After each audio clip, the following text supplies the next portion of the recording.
The final consensus will be one I haven't challenged in the past. In fact, if you look at previous videos, you'll see that I assume that it was true. I'm challenging the so-called documentary hypothesis. It has roots stretching back more than 200 years. Virtually every mainstream biblical scholar today builds his entire career on the documentary hypothesis. Now, the first 5 books of the Bible are considered a set called the Pentateuch, called the Torah by some, Genesis, Exodus, Leviticus, Numbers, and Deuteronomy, supposed by everybody for millennia to have been written by Moses. Well, it turns out we were wrong. The Pentateuch is a product of different sources, all pulled together 1,000 years after the Bible tells us Moses was dead and gone. Now, in the 1700s and 1800s, considering what we thought we knew about the Bible, it was a brilliant idea. It's complicated, and it's gotten fantastically complicated the last few decades. Maybe we should have taken the hint. But it explains a lot of weirdness of the Pentateuch, of which there is plenty. But there were always critics, fundamentalist scholars, for example. And I guess we can call them fundamentalists. I don't mean to mean anything dark or demeaning about that. In fact, they had an interesting critique of the theory, especially the creation story, that as far as I know, mainstream scholars have never seriously grappled with. And we have the Mormons, who have some very interesting things to say about the very passages of the Pentateuch that the documentary hypothesis tries to grapple with. Now, just to give you the heads up, put the Mormons together with the fundamentalists, and you got my rival hypothesis. But the documentary hypothesis has another problem. Even as it was developing and taking over the community of biblical scholarship, data was pouring in from the archaeologists that corroded its assumptions. Now, the theory is based on the different names the ancient Israelites had for their God, and when they were using those names and where in the Pentateuch.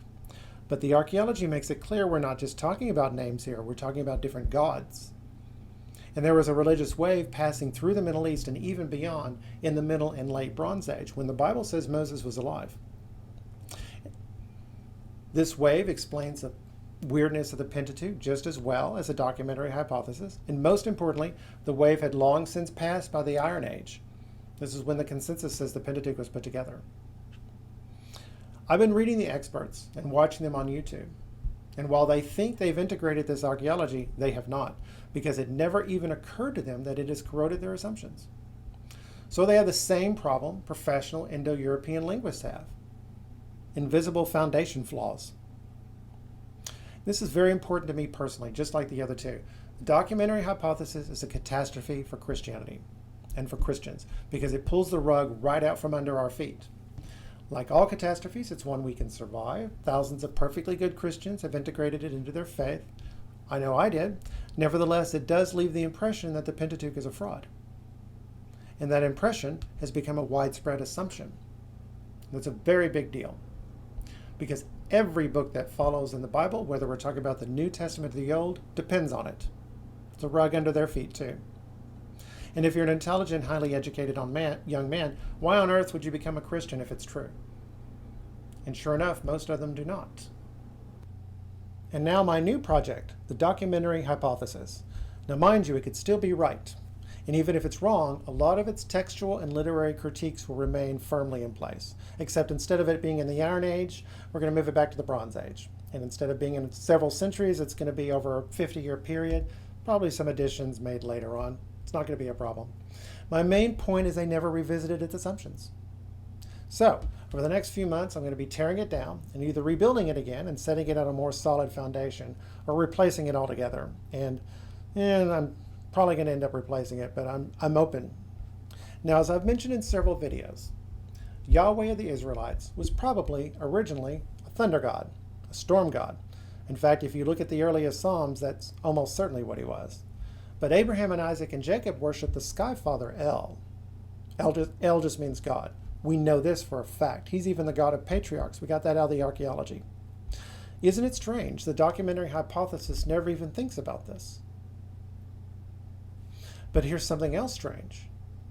At the time of Moses, the Israelites didn't even know who their God was. He has to ask, "Who shall I say sent me?" And that's when Yahweh reveals his name. And all this happens in Exodus, which is the second book of the Bible. But Yahweh is called Yahweh throughout Genesis, before he reveals his name to Moses. What's up with that? Well, the fundamentalists have an idea, but they're wrong, but they'll like my answer to that. Well, Those stories where he's called Yahweh comes from the so-called J source, and the part where he's called El is the E source. J is probably from the southern kingdom of Judah with the capital in Jerusalem. E from the Samaria, the capital of the kingdom of Israel in the north. Then we have the P source, the priestly source, from the priests, obviously. And then we have D for Deuteronomist. This is the guy who wrote the book of Deuteronomy. And probably the history books of Samuel and Kings as well. Although it's more likely we're looking at a tradition or school of thought than a single individual there. And that's how the documentary hypothesis originally divided up its sources. You have a redactor and an editor. Somebody's got to weld this stuff together. But it's fractured even more lately. Now people speak of a so-called holiness code. Part of P, I think, almost certainly. Here we see Genesis chapter 1 color-coded. Starts out with P, moves in and out between it and J. The Bible with Sources Revealed by Richard Elliott Friedman. It's an excellent way to check out the sources.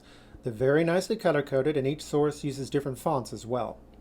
Now, according to this theory, while these different sources might ultimately spring from some guy named Moses, they weren't pulled together until centuries after he was dead, long after 1000 BC.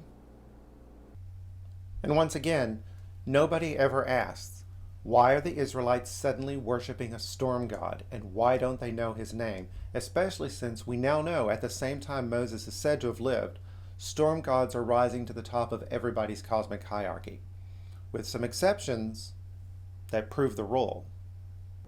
It's not just the Israelites. In Babylon, we have Marduk. In Syria, Hadad, whom they called Baal, Lord, just like the Israelites called Yahweh the Lord, Adonai. And it's not just the Semites, it's the Indo-Europeans too. Among the Greeks, we have Zeus. And in the Rig Veda, way over in India, we have Indra. And I know this sounds incredible, but we know for a fact that precisely during the time the Bible says Moses was alive, people who worshiped the Vedic gods of India were in the Middle East. During that time, and only during that time, for about 200 years. I'll be damned, what a coincidence. And all these people are asking, what is the relationship between the storm god and the sky father, or any of the earlier gods? And they're coming up with answers. Well, everybody except the Israelites, apparently. How likely is that? The documentary hypothesis is unaware the question was even asked, because when we were pulling it together, the archaeology hadn't come in yet. I have a very strong suspicion that if it had, there would not have been a documentary hypothesis. There's an opinion that's been fashionable for more than 200 years that Jesus didn't actually consider himself divine, that we evil Euro-pagans hoisted that idea on the poor Galilean and his followers. Untrue. He knew he was Yahweh. And as you'd predict, if you understood the original Israelite concept of Yahweh, Jesus sometimes acted just like a thunder god. So now we're going to look at two timelines. One as theoretically reconstructed by the documentary hypothesis, the other timeline assumed by my new theory. Now, in both cases, we're going to take the chronology as presented by the Bible seriously. So, for example, we're going to put the Exodus in the first half of the 15th century BC, maybe the middle of the 15th century, whereas most scholars put it 200 years later, although many of them don't even think the Exodus happened. Shame on them. We're going to start our timeline with the birth of the patriarch Jacob. Why Jacob and not Abraham? You'll see. We're going to end it with the Babylonian captivity, because that's when scholars think the Pentateuch was actually compiled, sometime thereafter. We're going to start on the pagan end with the birth of King Hammurabi of Babylon, a contemporary of Jacob. Obviously, Abraham is back there. Abraham didn't just make a covenant with God, he made one with King Abimelech, the Philistine, too. I've talked about that in several of my videos. Then the Exodus, the conquest of the Promised Land, and the reign of King David. Paralleled with the collapse of Minoan civilization, surprise discovery of Philistines in the Promised Land when the Israelites started pouring in, and the Sea People invasion. Now, the scholars who insist that the Exodus happened 200 years later cannot explain the surprise discovery of Philistines on the coast of Israel. I can. They poured into that land just like I showed you they poured into Italy. So in one fell swoop, I can give you a timestamp of the invasion, and at the same time prove to you that whenever the Bible talks about the Philistines before the Sea People invasion, it's not being anachronistic. Yes, the name is an anachronism. We called ourselves the captor, but nobody remembered that centuries later. So the name was almost certainly changed by editors to a name everybody did recognize. Now, we had a lot of allies in this invasion, so it was probably something like the Muslims and the Crusaders during the Middle Ages. They called them all the French, the Franks. Nevertheless, by doing this, the Bible confirms exactly what I've been saying for years, that the Minoans and the Sea People are roughly the same people. This is where I've seen the Yahwist and Elohist sources put, but they're all over the place, and as I said, the sources seem to be proliferating. The Deuteronomist goes here, and the priestly goes much later, but I've also seen it earlier. The fact that the Pentateuch is fracturing into ever smaller sources, and we can't figure out what was written when, and often where one source ends and the other begins, might be signs that the critics were right all along, and we should have rejected the documentary hypothesis decades ago. That's certainly true after this video. Okay, more outside context. The kingdom of Ugarit was one of the cities destroyed by the Sea People. It preserved the Baal cycle, which I promised to do a video on, but following its threads is what made me realize I had to go after the documentary hypothesis. Now, the Jews allegedly wrote the creation story around about the time of their exile in Babylon, under the influence of works like the Enuma Elish and the Epic of Gilgamesh. But I'm going to throw all this out. I'm going to work on the assumption that the Pentateuch and its creation story was written back in the Bronze Age by Moses and priests who were directly connected to him. And we're going to start by pointing out that various stories of Gilgamesh were pulled together and extensively re-edited into what we know as the Epic of Gilgamesh around about the time of King Hammurabi, who was an Amorite, just like the patriarch Jacob, who, oh my God, what a coincidence, was alive at the same time he was. And it would be a double, super, really, really massive coincidence, because we have Deuteronomy 32, 8 through 9. I dealt with this passage in previous videos. When the Most High apportioned the nations, when he divided humankind, when he fixed the boundaries of the peoples according to the number of the gods, the Lord's own portion was his people, Jacob his allotted share. Jacob, hello. Now, before, I had assumed Deuteronomy was written in the northern kingdom of Israel with its capital in Samaria. But if it was written by Moses, then he would be telling us that the Israelites were handed over to Yahweh by Elion is the Most High, during Jacob's lifetime. And exactly during that time, then we start to see the rise of the thunder gods. So now we're going to bring in the Rig Veda from way over there in India. And we're going to look at the Enuma Elish and the Epic of Gilgamesh as products of the Bronze Age. And of course, we already got the Baal cycle there. We're not sure when the Enuma Elish was written because we only have late copies of it. But Marduk was already the supreme god of Babylon during the Bronze Age.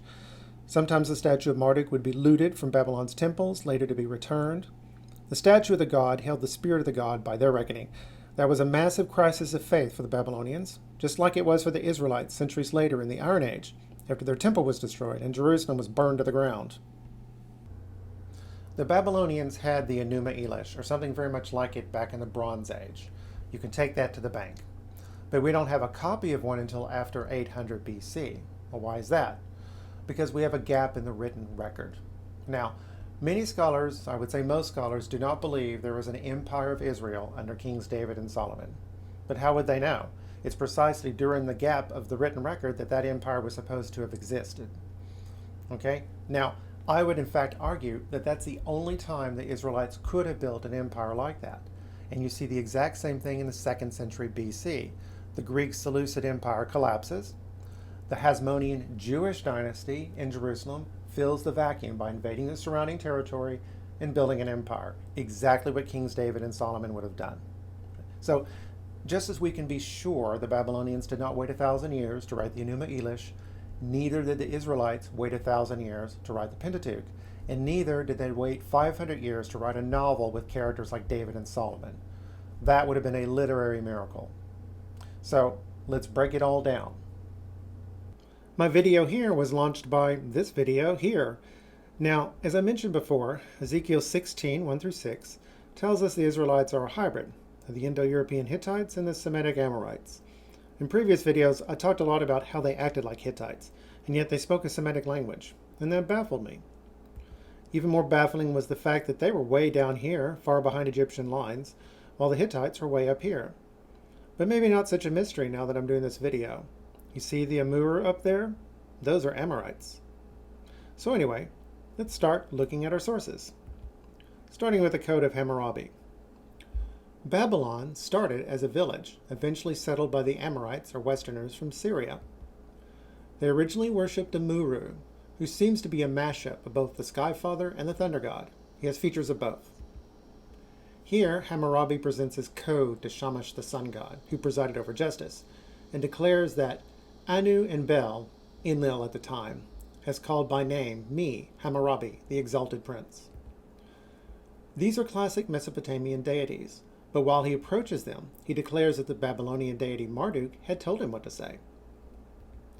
A copy of the code was recently found in Israel dating to Jacob's time, even though Hammurabi's kingdom didn't extend nearly that far. Therefore, the law of Moses wasn't just inspired by those Babylonians over there, it was inspired by our folks in Babylon, therefore already a part of their cultural heritage. Now the Enuma Elish. This is typically called the Babylonian creation epic, but it's far more than that. It's a declaration of cultural and political independence from the older Sumerian deities and dynasties. The Semites now rule supreme. Marduk assumes Anuship from the sky father Anu. His own father, Ea, also known as Enlil among the Sumerians, the god of magic, wisdom, and the water under the world, hands all his power over to his son.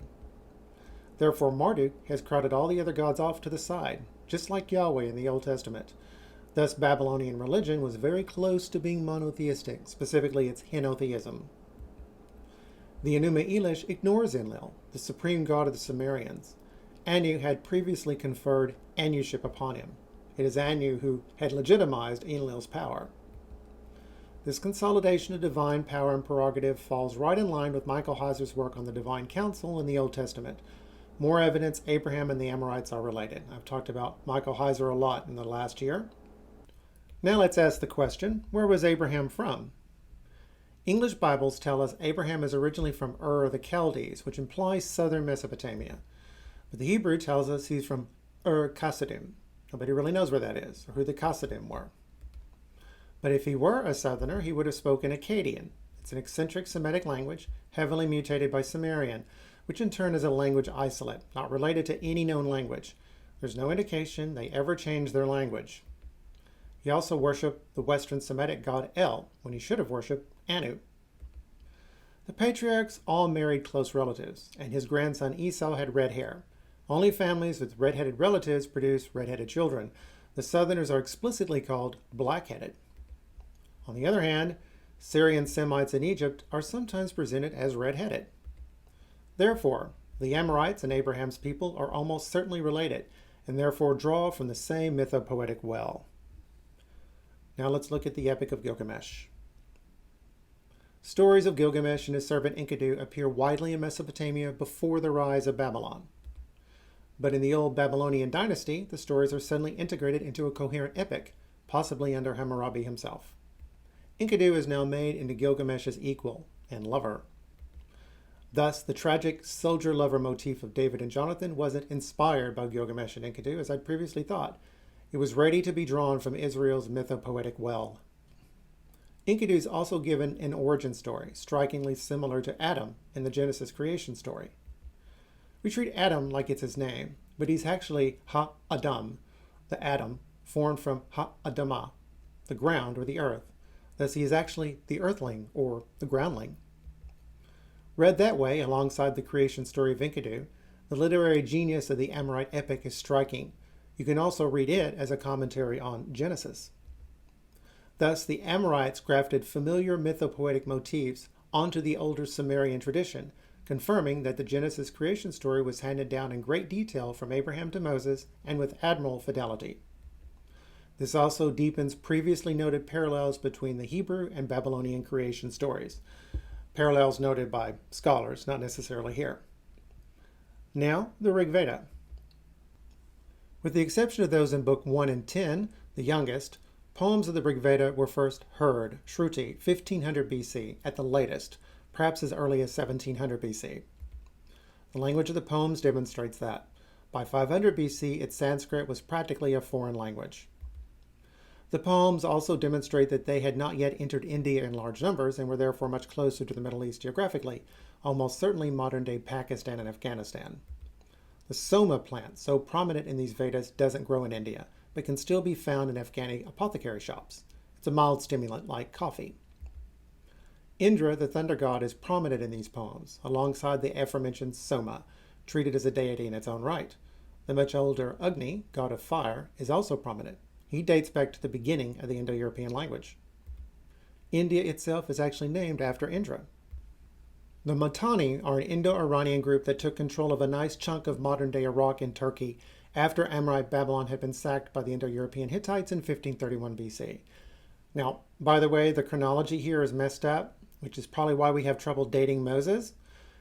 Some people think it goes back to 1700 or as late as 1400 BC. Nobody really knows. We're just going to use this middle date. Now, when the Hittites did that, they permanently expelled them from Mesopotamia. Now, these Mitanni were a small elite that had imposed themselves on a larger Hurrian-speaking population. Their names and military terminology are easily comprehensible to a Sanskrit hearer of the Rig Veda, and their prestige could have easily influenced its formation at this critical stage of development. So they were doing here in the Middle East what they would later do over in India. They probably learned lessons here that they took to heart and applied over there. On the other hand, these events unfold centuries before the arrival of the Indo-European speaking Iranians who ruled the Persian Empire. So it's no surprise a thunder god does not have a prominent place in Zoroastrianism, which is their religion. And now we're on the subject of exceptions. The Minoan civilization on Crete had collapsed at the same time as the Exodus, so it shouldn't be a surprise that the Cretans worshipped Apollo as their chief deity and not Zeus, as I demonstrate in older videos. As a matter of fact, in the Roman Empire, you hear about Cretan liars. That's because they insisted that Zeus would someday die. Now, for the Assyrians, Ashur was their chief deity. He's the incarnation of their city. During the Exodus, they had been conquered and occupied by the Mitanni. And later, after they had reestablished their independence and very successfully rebuilt their empire, they were not interested in being ruled by a storm god. Now, by their reckoning, Ashur had just defeated Indra, and he was going to defeat Marduk. As a matter of fact, there's an Assyrian version of the Enuma Elish where Ashur replaces Marduk. Finally, the Baal cycle. The dramatic theological question of the Late Bronze Age was, what is the relationship between the thunder god and the sky father? The Greeks, Indo-Aryans, and the Babylonians all came up with their own unique answers. The Syrian answer is in the Baal cycle. El rules in heaven eternally. Baal Hadad, Lord Hadad, comes into his kingdom on earth. This cycle is strikingly paralleled in chapter 7 of the book of Daniel. Hadad's connection with El and Jesus' connection with our Father in heaven is likewise strikingly paralleled. Thus, the Pentateuch's answer has parallels both in Syria and in Babylon, but also with the original Amorite deity, Amuru. Remember, he was a mashup of the thunder god and the sky father. The thunder god is the sky father, yet, as is equally clear, he is a different person. This inevitably leads to the Christian Trinity. One God, three persons. Once the Holy Spirit shows up. The documentary hypothesis completely ignores this dramatic question. Yahweh said to Moses, "Cut 2 tables of stone like the first, and I will write upon the tables the words that were on the first tables which you broke. Be ready in the morning, and come up in the morning to Mount Sinai, and present yourself there to me at the top of the mountain. No man shall come up with you, and let no man be seen throughout all the mountain. Let no flocks or herds feed before that mountain." Moses cut 2 tables of stone like the first, and he rose early in the morning and went up to Mount Sinai, as Yahweh had commanded him, and took in his hand 2 tables of stone. 2 tables, a second set of 2 tables. It might mean something, it might not. Considering what's coming, I think it does. Verse 5, "And Yahweh descended in the cloud and stood there with him, and proclaimed the name of Yahweh." So he's coming in a cloud. That's the imagery of a storm god, time-honored in the Middle East. This is God the Son. Yahweh passed before him. Okay, so first he's standing next to him, and now he's passing before him. This is God the Father, and he's proclaiming the future mission of God the Son. Yahweh passed before him and proclaimed, "Yahweh, Yahweh, a God, an El, merciful and gracious, slow to anger, and abounding in mercy and faithfulness, keeping merciful love for thousands, forgiving iniquity and transgression and sin, but who will by no means clear the guilty, visiting the iniquity of the fathers upon the children and the children's children to the 3rd and the 4th generation." Now, Scripture does not say, including in the Hebrew, because I looked, Yahweh does this and then Yahweh does that. It just simply says he does this and he does that. Now, this is perfectly in keeping with my position that the God of Israel is both a sky father and a thunder god, that they are one, and that it is the mission of the Pentateuch in the Bronze Age to reveal the relationship between those two. Thus, the Nicene Creed is 100% Pentateuch compliant. Now, when Yahweh, in the person of Jesus, is on earth, and he fulfills the mission proclaimed by Yahweh here, that is, forgiving iniquity and transgression and sin, this scene will be repeated again in the Transfiguration. This time, it is Moses who will descend and stand next to Yahweh, and he will be joined by Elijah, who defended the honor of Yahweh against the rival storm god Baal, and to whom Yahweh had revealed that he was more than just a storm god. As he shows all the storm and everything, he says, I'm not in there. I'm beyond that. And this time it will be God the Father who descends in the cloud, and in the Transfiguration, just like here, everyone is kept away, except for Peter, James, and John. Now, in the Gospel of John, that's the only gospel that does not have a version of the Transfiguration. But he does say they saw Jesus in his glory, which many scholars take to mean he's talking about the Transfiguration. And they would be right, but he's doing a lot more than that. He's also connecting the Transfiguration with this story, because Moses had asked Yahweh to show him his glory the day before. Yahweh agreed to do that. This is how he does it. So I said in the introduction that the fundamentalists and the Mormons together were right about the Pentateuch and the experts were wrong. So what did they have to say about the weirdness of the Pentateuch that was spot on? Well, Joseph Smith, who founded the Mormon Church, said Yahweh and El are two different gods. El is the Father, Yahweh is the Son. That's close to what I said, except they're not two different gods, they're two different persons. I mean, I'm using the word gods because we're talking about in relation to the outsiders too, the polytheists.